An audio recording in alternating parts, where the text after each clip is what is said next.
Accertamenti Tarsu 2011 notificati in maniera capillare su tutto il territorio comunale di Favara, molti cittadini hanno o dovranno mettersi in regola con la tassa, altri invece dovranno dimostrare di averla pagata. Delle problematiche si sarebbero riscontrate stamattina per alcuni contribuenti che, recandosi negli uffici dell'ex macello per fissare una data d'incontro con gli operatori, sono stati rimandati indietro.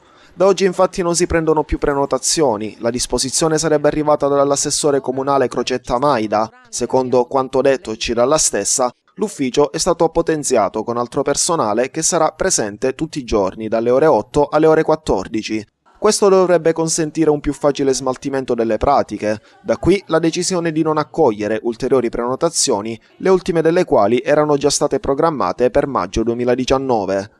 Nuove disposizioni che purtroppo non sono state comunicate per tempo ai cittadini che stamattina, recandosi negli uffici di via Pio La Torre, sono dovuti andare via con un nulla di fatto.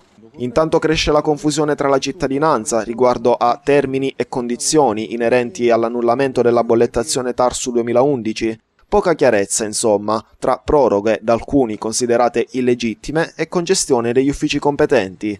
A rimetterci, ancora una volta, è il cittadino contribuente.